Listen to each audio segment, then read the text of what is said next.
Eu não sei se vocês viram, como eu vi, o depoimento, a entrevista do ex-presidente Fernando Henrique Cardoso no Manhattan Connection, né? Neste domingo à noite, às 11 horas. Terminou bem tarde. Mas, resumindo, eu até publiquei isso aqui no meu site, resumindo, o que ele disse mais ou menos a respeito do governo da presidente Dilma Rousseff e do seu futuro é o seguinte, ó, vai cair. Quando? Agora, vai cair em breve, daqui a pouco. Todo mundo está apostando entre março e abril. O Fernando Henrique acha que desse ano não passa, talvez nem desse semestre. Os dados estão lançados, não há dúvida nenhuma disso. Eu venho falando isso há meses para vocês, mas o problema é que agora a deterioração da economia, agravada por problemas internacionais nessa segunda-feira, dia 4 de janeiro, pela situação da China, vocês vejam que a China, a bolsa de Xangai, ela caiu até os 7%, que é o limite para deixar de funcionar naquele pregão, né? E foi aos 7%, e parou. Bom, isso aí causou distúrbios em todos os mercados. E a Bolsa de São Paulo imediatamente despencou. Aqui também as bolsas, todo mundo despencaram, né? E aqui no Brasil, inclusive, e nos países emergentes, o dólar se fortaleceu, as moedas locais se derreteram, como foi o caso, inclusive, como é o caso aqui do real. A alta dessa segunda-feira foi alguma coisa estúpida e nós passamos dos R$4 e com viés de alta de mais de 2% numa única jornada, viés de alta, né? Se nós não tivéssemos apenas no cenário internacional esse problema da China, que já seria o suficiente, ainda temos uma situação aí preocupante em relação ao petróleo, porque a Arábia Saudita e Irã, então, só não decretaram guerra ainda, mas praticamente romperam relações diplomáticas nesse final de semana aí. E com isso, claro que os mercados de petróleo se animaram e o petróleo já começou a subir, né? Bom, e esse cenário internacional é isso que nós estamos vendo aí, né? Muito deteriorado. E isso ajuda a deteriorar ainda mais a situação da economia aqui dentro do Brasil, porque o governo está aqui numa barata tonta, não sabe se atende o PT, que quer, vem com aquela demagogia populista, como se fosse possível eles continuarem fazendo o que estavam fazendo, gastando, sem entrar receita nenhuma. E por outro lado, o governo sabendo que vai ter que tem que tomar algumas medidas de contenção. Não tem culpa, até porque não tem dinheiro mesmo, né? Já meteu a mão até nos fundos soberanos, né?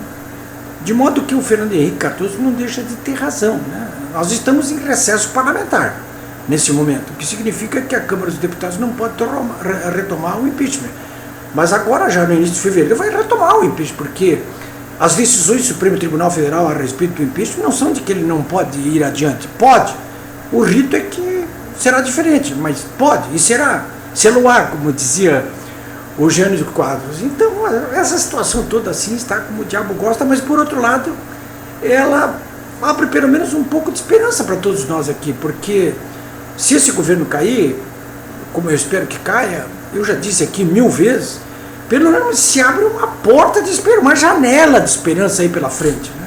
Porque qualquer governo que vier, seja quem for, vai ser melhor do que isso aí. O PT está batendo as botas, né?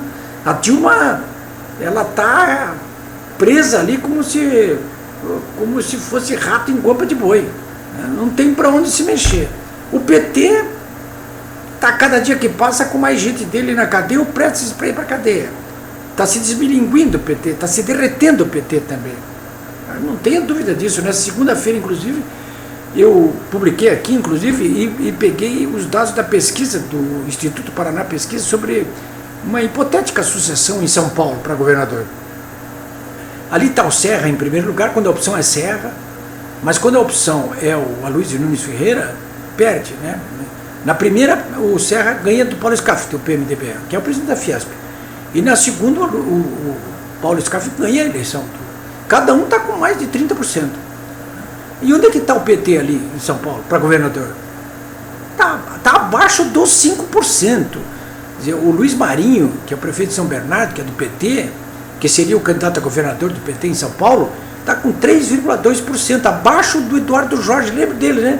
Aquele sujeitinho lá do Partido Verde, que está com 3,5% em São Paulo, está perdendo até abaixo de 5% em São Paulo. E não é só no governo do Estado de São Paulo que o PT perde assim de maneira crepuscular. Perde também em todas as pesquisas, no próprio Instituto Paraná Pesquisas, na capital, São Paulo, apesar de estar lá com o prefeito Fernando Haddad, cujo número de rejeição é assim, estonteante, né?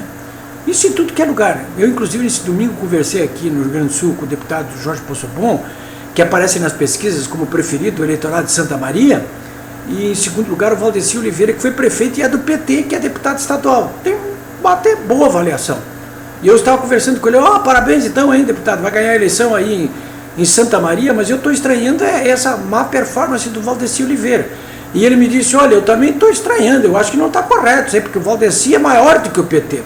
Todo mundo me vem com essa conversa, quando se trata do Olívio Dutra, do Valdeci, ou seja, quem for, não, o fulano é maior do que o PT, o Lula é maior do que o PT. Olha aqui, ninguém é maior do que o PT. Também dizia que o Tarso era maior do que o PT aqui, e viu o fiasco que aconteceu, o Tarso Genro aqui, e vai acontecer em Porto Alegre também.